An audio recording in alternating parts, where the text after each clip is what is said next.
Estaremos en Hechos 9, 32 a 43. Nuestro pasaje para hoy es un pasaje olvidado. Entre dos pasajes importantísimos antes y después. La semana pasada fue la conversión de Saulo en el camino hacia Damasco. Y la semana que viene es la inesperada conversión de Cornelio, el primer gentil. Esta conversión embarcó los debates y los viajes misioneros que dominan el resto del libro de los Hechos. Entre estos dos pasajes fundamentales, tenemos nuestro pasaje hoy. 11 versículos, una curación de un paralítico y la resurrección de una creyente. Ambos por Dios a través de Pedro. No me gustaría minimizar estos milagros, pero ya hemos visto unas sanaciones en Hechos. Entonces, la pregunta clave para nosotros esta mañana es, ¿por qué Lucas incluyó estos eventos? Si la conversión de Saulo es llamativa y la de Cornelio es la razón por que nosotros podemos participar en la salvación, ¿qué necesitamos aprender de estos 11 versículos? Estoy convencido que cada pasaje en la Biblia tiene un propósito específico y único. Si no tuviéramos nuestro pasaje, estos 11 versículos, nos faltaría algo muy importante y irreemplazable. Hay una razón por la que nos saltamos de la conversión de Saulo hasta la conversión de Cornelio. Y aquí entra mi confesión. No estoy seguro del papel único de nuestro pasaje. Es el deber fundamental de un predicador y esta vez no estoy seguro. Lo de Saulo, sí, para demostrar que Dios tiene poder a convertir y cambiar hasta los obstantes. Los que habían escuchado el evangelio y lo rechazaron, Dios todavía puede rescatar. De eso se trata la conversión de Saulo. Aquí en nuestro pasaje hoy, no sé. Estoy seguro que un propósito único para nuestro pasaje existe y no puede definirlo exactamente. Entonces voy a darles algunas sugerencias, pero no es, este es el punto. Primero, vamos a 2 de Timoteo, porque este es donde yo saqué esta idea de que cada pasaje tiene un propósito específico. 2 de Timoteo 3, 16 y 17. Dice, toda escritura es inspirada por Dios y útil para enseñar, para reprender, para corregir, para instruir en justicia, a fin de que el hombre de Dios sea perfecto, equipado para toda buena obra. Es decir, nuestro pasaje hoy existe para perfeccionarnos y equiparnos. Este es su propósito en general. Y cada pasaje tiene un don específico para nosotros. En cuanto a nuestra capacitación y santidad, mi lucha en preparación fue, ¿cómo? ¿Cómo necesitamos Hechos 9, 32 a 43? ¿En qué manera nos corrige o nos enseña? O cómo este pasaje explica más de la justicia para ayudarnos a estar equipados y más perfectos. No estoy seguro del papel único de nuestro pasaje. Estoy seguro que uno existe y que no me alcance a definirlo exactamente. Entonces voy a ofrecer algunas opciones, pero no estoy convencido de nada, ninguna. Bueno, son la verdad, pero no soy seguro si esta es la razón por el pasaje, si me explico. Pero probablemente sería importante leer nuestro pasaje y ver lo que dice antes de que lleguemos a los propósitos sugeridos. Estamos en Hechos 9, 32. Mientras Pedro viajaba por todas aquellas regiones, vino también a los santos que vivían en Lida. Ahí encontró a un hombre llamado Eneas, que había estado postrado en cama por 8 años, porque estaba paralítico. Y Pedro les dijo: Eneas, Jesucristo te sana, levántate y haz tu cama. Y al instante se levantó. Todos los que vivían en Lida y en Sarón lo vieron y se convirtieron al Señor. Al principio, un dato importante es este nuevo ministerio de Pedro. Cuando hubo el auge de persecución después de la muerte de Esteban, en el principio de Hechos 8, otros creyentes huyeron a otras ciudades y regiones, dispersando el evangelio. Pero los apóstoles se quedaron en Jerusalén, según Hechos 8:1. Después vimos a Juan y Pedro visitar Samaria para vigilar y afirmar lo que sucedió bajo el ministerio de Felipe el evangelista. Pero ellos regresaron a Jerusalén después. Ahora Pedro está viajando. Y puede ser que esto sea una continuación del ministerio de vigilar y cuidar detrás de la evangelización de Felipe. Porque después recordamos Felipe y el etiopiano eunuco, ¿sí? Hace 2 semanas. Después de esto, el texto dice que Felipe viajaba por esta región donde está Lida y la otra ciudad que vamos a ver hoy, Jope. Digamos que Pedro está saliendo de su zona de confort.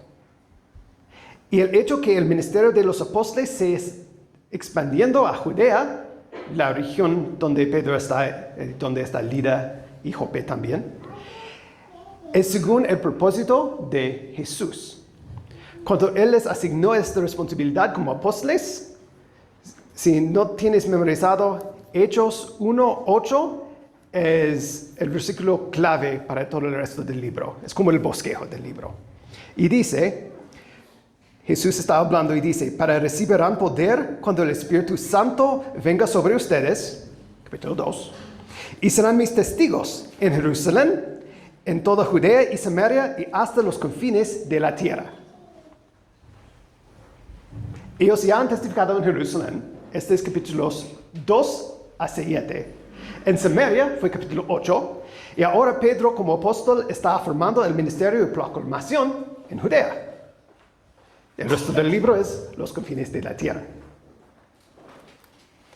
¿Qué observamos de esta sanación? Primero, Eneas tiene un nombre. Cada persona tiene un nombre, yo sé, pero no es común tenerlos explícitos en el pasaje. Por ejemplo, el cojo en el templo en Hechos 3, referimos a él como el cojo, porque no recibió un nombre en el texto, pero aquí se llama Eneas. Su nombre está recordado. Vamos a ver lo mismo con la resurrección de Dorcas en unos versículos. Ella también está nombrada en Hechos. Mi suposición es que Lucas entrevistó a ambos de ellos y por eso incluyó sus nombres. Es para marcar sus fuentes. Porque esto fue parte de su metodología.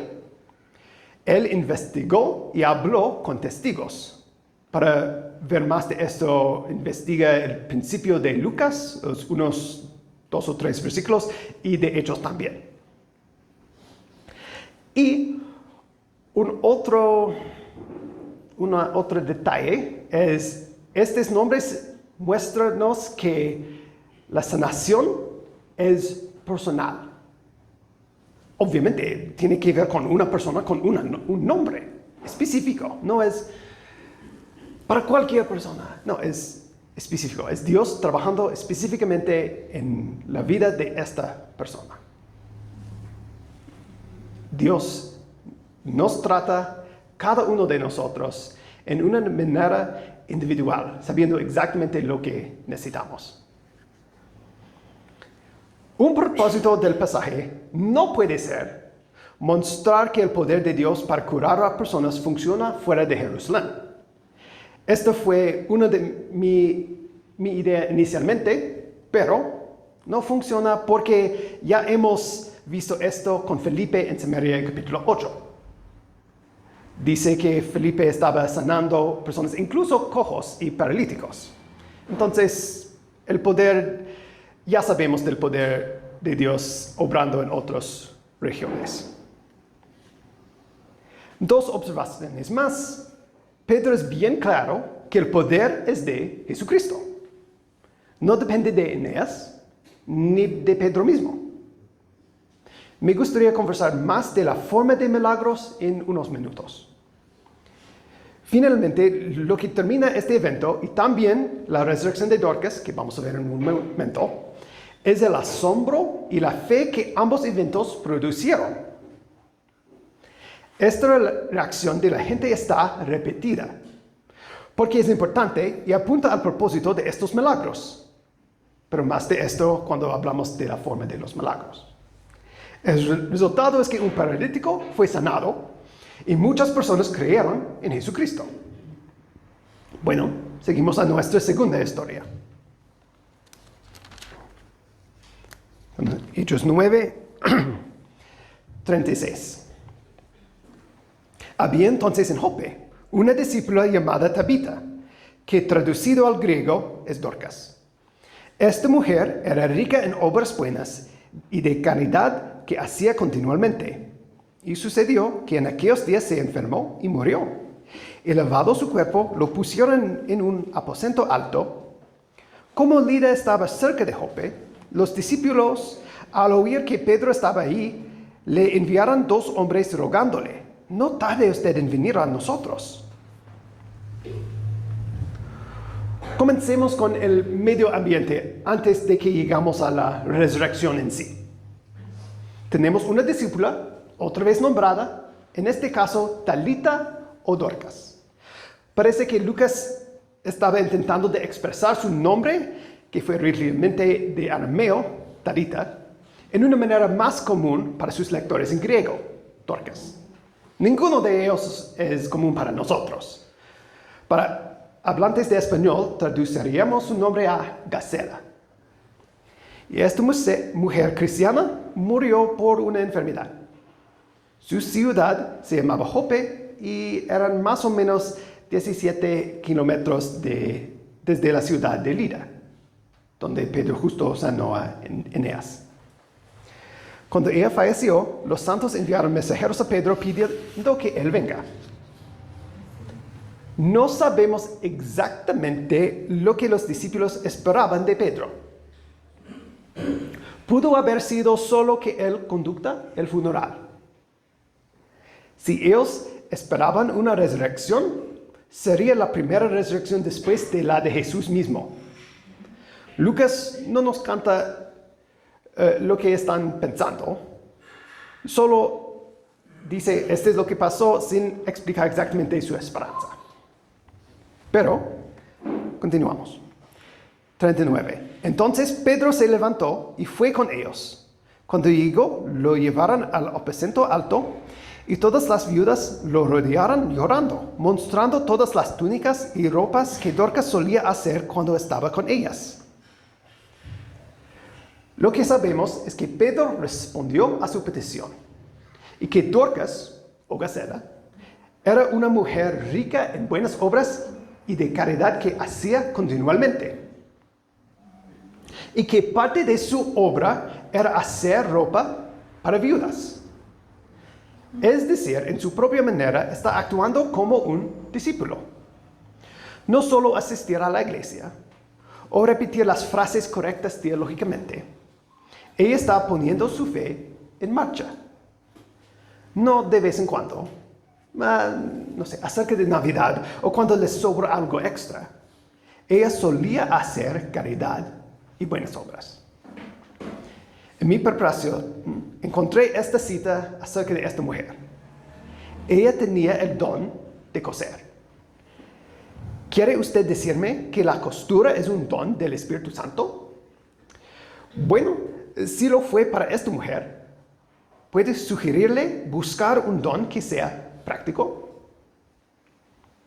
La manera en que Dios nos usa para bendecir a otras personas en su nombre, eso es un don espiritual.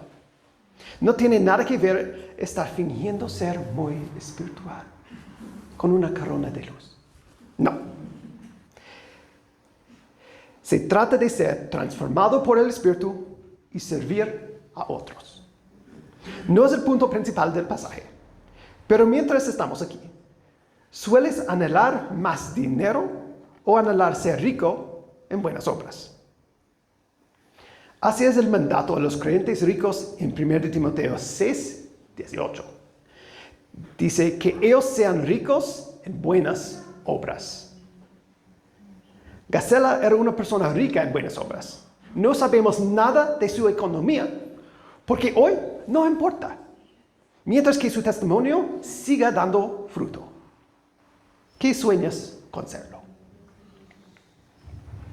Ahora llegamos a la resurrección en sí. Versículo 40. Pero Pedro, haciendo salir a todos, se arrodilló y oró, y volviéndose al cadáver, dijo: Tabita, levántate. Ella abrió los ojos y al ver a Pedro se incorporó. Él le dio la mano y la levantó. Y llamando a los santos y a las viudas, la presentó viva. Esto se supo en todo Jope y muchos creyeron en el Señor. Pedro se quedó en Jope muchos días con un tal Simón que era curtidor. Un ser humano, tal como nosotros, resucitó a una mujer. En un sentido, él es excepcional. Este milagro ocurrió exactamente para establecer la veracidad de su testimonio acerca de Jesús, porque él es un apóstol. Pero no hay nada excepcional en Pedro en sí. No es que Pedro oró por ella, es que él oró al autor de vida, es decir, Jesús, por ella. ¿Cuáles son los pasos de la historia? Pedro comenzó por echar afuera a todos los demás, se puso a orar, habló al cadáver, después de que ella resucitó, la presentó a las personas que estaban afuera. Quería subrayar estos pasos porque Pedro está imitando a Jesús y los profetas Elías y Eliseo. Hasta ese momento en la Biblia, solo ellos tres habían resucitado a personas.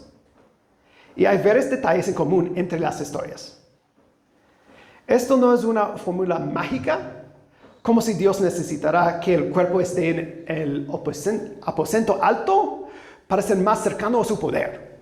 Para nada. Probablemente el cuerpo está allá porque es el único lugar para guardar a un cadáver que no esté en el centro de la casa. Otras partes de este transcurso pueden ser más relevantes, como hacer salir a todos. Es decir, este milagro no es un show, es Dios obrando para su propia gloria, sin publicidad, propaganda o un equipo para manejar su presencia en redes sociales. Vamos y exploraremos el ejemplo de Jesús resucitando a alguien en Lucas 8. Este es Lucas 8, 49, es la hija de Jairo. Mientras Jesús estaba todavía hablando, vino alguien de la casa de Jairo, oficial de la sinagoga, diciendo: Tu hija ha muerto, no molestes más al maestro. Pero cuando Jesús lo oyó, le respondió: No temas, cree solamente y ella será sanada. Al llegar Jesús a la casa, no permitió que nadie entrara con él, sino solo Pedro, Juan y Jacobo, y el padre y la madre de la muchacha. Todos la lloraban y se lamentaban, pero él dijo: No lloren, porque no ha muerto, sino que duermen. Y se burlaban de él, sabiendo que ella había muerto.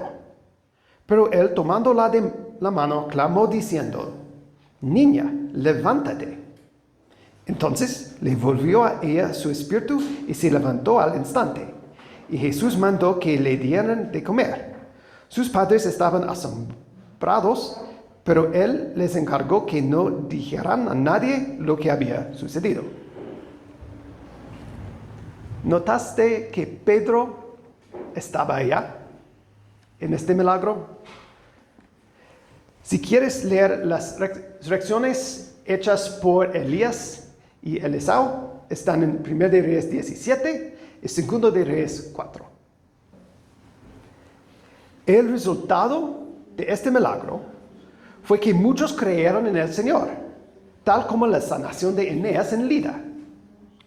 La noticia de Jesús está desperdiciándose en otras partes por los milagros hechos por Pedro.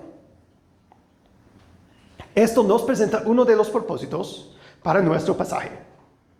Un propósito de nuestro pasaje puede ser para mostrarnos que el Evangelio, las buenas noticias de Jesús, siempre consiste de tres partes: cambios radicales, conocimiento y fe. Nunca es fe en nada, fe solo en fe. Nuestras creencias están basadas en hechos históricos, como la resurrección de Jesús. En las prédicas del libro de Hechos, y hay muchas, cada prédica presenta información. Citas del Antiguo Testamento, detalles de la vida y resurrección de Jesús, pero organizar toda la información nunca fue el punto. Esta información puede servir como el base de nuestra fe. Pero la información sin fe no sirve, y la fe flotando sin datos verdaderos es inútil. Debe ser una fe fundada en la verdad y que lleva a cambios radicales. Cuando creemos en Jesús, la Biblia describe esta transformación como nueva vida. Una resurrección de entre los muertos. Algo muy drástico. El Evangelio viene para transformar. Las buenas nuevas de Jesús vienen con poder para convertir a Saulo, el oponente más obstinado de Jesús, y para sanar y rescatar, como vemos en nuestro pasaje hoy. El Evangelio es la combinación de la verdad, fe y el poder para cambiar vidas del Espíritu Santo. Si perdimos cualquiera de los tres elementos, no es el Evangelio verdadero. Sin el poder y obra del Espíritu Santo, el cristianismo solo sería una filosofía más, un partido político. Pero un partido político nunca rescató a un borracho. Y una filosofía no puede sanar un corazón roto por la trama y el abuso. Cristo llega a nuestras vidas con la verdad, produciendo fe en nosotros y con el poder que nos transforma. Este es el patrón a lo largo del libro de los Hechos. Proclamación de la verdad, fe y transformación milagrosa. Por eso, contar tu testimonio puede ser un aspecto de testificar de Jesús. Pero tu testimonio solo no es suficiente. Ellos necesitan escuchar del cambio radical que Cristo hizo en tu vida, sí. Pero también necesitan una presentación clara de quién es Jesús, para que su fe sea basada en la verdad bíblica y no solo en tu experiencia. Fe, la verdad y tu testimonio de cambios radicales. Cada elemento es necesario. Estos milagros sirven en algunas maneras. Ellos funcionan como representaciones visuales del cambio que Dios puede hacer en nuestras vidas, rescatándonos de entre los muertos, recomponiéndonos para ser útiles en vez de completamente incapacitados, como un paralítico. Cuando contamos las buenas noticias de Jesús a otros, estamos imitando a Pedro aquí, hablando a cadáveres espiritualmente, esperando que ellos se levanten. Es una locura. Pero como cada creyente aquí puede testificar, a veces funciona. El rol de los milagros en la Biblia es testificar al poder de Dios y su salvación, y que no siempre será así. Todavía el reino del cielo no está con nosotros en la tierra completamente, pero cada milagro es un recordatorio que Dios no nos ha abandonado en nuestros pecados y cuerpos que se desgastan. Él ha prometido resolver estos problemas. Los milagros hechos por testigos de Jesús también verifican que su testimonio acerca de Jesús es legítimo. Si Dios les concede este poder, tiene sentido que Él apruebe su testimonio también.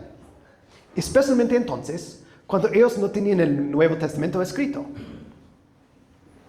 Saber si este predicador era legítimo o no era muy importante. Hoy en día podemos y debemos comparar lo que el predicador dice con la Biblia. Entonces, los milagros funcionaron para marcar un apóstol legítimo. Aunque entonces, como hoy en día, hay milagros y señales falsos, hechos por engañadores o el poder de Satanás. Para recalcar, los milagros en el Nuevo Testamento sirvieron para comprobar el mensaje de Jesús y sus discípulos, para ayudar a la gente, obviamente, para mostrar que Dios va a resolver el problema del pecado y la muerte, y como una muestra visible del cambio que Dios puede hacer en nuestros corazones, lo invisible. Nuestro pasaje termina en versículo 43 con un detalle no común. Escuchamos que Pedro se quedó con un tal Simón que era curtidor. Normalmente no escuchamos del anfitrión en los viajes en Hechos. Pablo tuviera que hospedarse en varios lugares, pero no escuchamos de casi ninguno. ¿Por qué fue este Simón importante incluirlo? Yo pienso que tiene que ver con capítulo 10, la semana que viene. Dios va a enviar un ángel diciendo, busca a Pedro en la casa de Simón el curtidor. Entonces, para que este mensaje de Dios funcionaría, Pedro necesitaba una dirección clara. Pedro no sabía nada de esto, pero Dios sí. Y Lucas, sabiendo que iba a suceder, lo mencionó este detalle. También, Simón el curtidor es como distinguir este anfitrión del apóstol Pedro, porque su nombre era Simón también. Y si curtidor era su profesión y no solo apellido o apodo, significaría que su casa probablemente olía mal por su trabajo y que Pedro no estaba relajándose en lujo. Un curtidor convirtió la piel de un animal a cuero por un proceso químico que involucró remojando las pieles en orina. Era un trabajo mal oliente. Y normalmente personas entonces vivieron al lado de o arriba de su trabajo. Esta visita extendida de Pedro también significa que Pedro no era un judío muy particular acerca de los ritos de pureza, porque los fariseos extremos no se acercarían a un curtidor. Pero en capítulo 10, Dios va a confrontar a Pedro por sus prejuicios judíos y costumbres. Hospedarse con un curtidor es solo la punta del iceberg. En unas maneras, Lucas está preparándonos para capítulo 10. Pedro está en la dirección correcta para recibir unos visitantes inesperados. Ya no está en Jerusalén, ahora está en Jope, que es más cerca a Cesarea, su próxima destinación. Estos dos milagros nos muestran que Dios está usando a Pedro todavía. Debe ser obvio, pero después de capítulo 6, parecía que Dios ya había pasado de Pedro. Escuchamos más de Esteban y Felipe y Pablo. Necesitamos conocer que Pedro todavía está aprobado por Dios. Porque cuando él salga a predicar a los gentiles, en capítulo 10, esto será de Dios. No como una estrategia de Pedro para atraer más atención a sí mismo. Incluso el argumento de Pedro en capítulo 10 y 11 es que Dios me hizo predicar a ellos, nunca fue mi plan. Y aquí en capítulo 9, Lucas quiere que sepamos que Pedro sigue como un apóstol fiel de Jesús. Esta transición a predicar el evangelio a los gentiles es muy drástica. Porque hasta este punto en la historia, solo los judíos eran el pueblo de Dios. Ellos recibieron las escrituras y las promesas de Dios, y los demás, como todos de nosotros, no. Ellos se sentían especiales y amados por Dios porque Él les había guardado y protegido como sus hijos. Los judíos nunca habían pensado que Dios iba a llamar y alcanzar a otras naciones. Tenían una categoría para extranjeros que querían convertirse. Se llamaban proselitos. Escuchamos de uno de estos en la lista de diáconos en capítulo 6. Y estos proselitos no se convirtieron solo por fe en el Dios de la Biblia. Si eras hombre, se exigió la cirugía de circuncisión, quitando el prepucio del miembro masculino. En efecto, los judíos dijeron, si quieren, ustedes pueden venir a nosotros para ser incluidos en la bendición de Dios. Obedeciendo las leyes y las distinciones de ser judío, solo entonces pueden ser parte de la familia de Dios. Pero nunca jamás en sus imaginaciones más desbordantes habían pensado que Dios iba a enviar apóstoles para predicar e incluir a las naciones. Aunque Jesús dijo hasta los confines de la tierra, para ellos esto nunca significaba los gentiles. Era los judíos en los confines de la tierra. Pero gracias a Dios, Él nos incluyó igual como los judíos en sus promesas y la salvación que Jesús obró. Él lo decía en serio, te di por luz de las naciones, en Isaías 49:6. Pablo desarrolló esta idea mucho en sus cartas a los gentiles. Él solía describir la inclusión de los gentiles en la salvación de Jesús, nombrándolo un misterio. No porque era oscuro o esotérico, sino más bien porque había sido una sorpresa para todos menos Dios. Con pistas en el Antiguo Testamento y la plena explicación solo después de la conversión de Cornelio en Hechos 10. Por eso, regresen el próximo domingo. El resto del libro de los Hechos, el problema de los judíos no necesariamente era que Jesús era el Mesías. Debatiendo quién era o será el Mesías era un pasatiempo para ellos. Cada vez que los judíos escuchan que las promesas de Dios y su salvación se habían extendido a los gentiles también, ellos se volvieron rabiosos. Casi todos los problemas de Pablo y su persecución, más allá en el libro, viene de la extensión de gracia a los gentiles. No es para decir que él no sufrió ataques de ellos antes de ir a los gentiles, porque eso vemos la semana pasada, justo después de su conversión. Si tú eres un escéptico hoy, o no estás aquí por tu propia cuenta, gracias mamá, estoy feliz que estés con nosotros. Yo sé que hablar de resurrecciones no es común, pero es la verdad.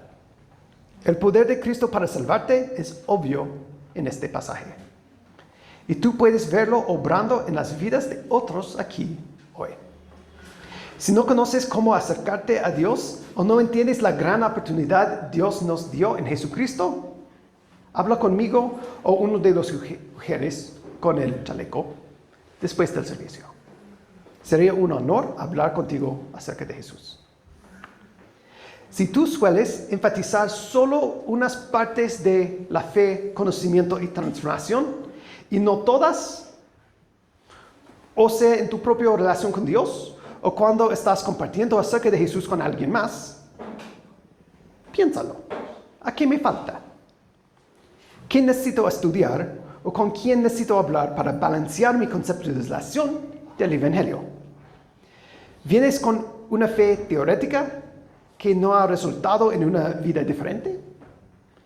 No necesitas buscar una experiencia, un encuentro con Dios. Probablemente lo que necesitas es el discipulado. Profundízate en la palabra con otros a tu lado que toman lo que Dios dice en serio y esperan y anhelan una transformación hecha por el Espíritu Santo. Si estás seguro que Dios te ha cambiado, pero no tienes nada de buenas obras para mostrar, ¿por qué no? Las viudas de Jope no tenían que mentir con los elogios de Dorcas. Te toca crecer en esta área. Es tu responsabilidad, pero también es nuestra responsabilidad los unos con los otros. Eso es lo que Hebreos 10 dice. Hebreos 10, 24.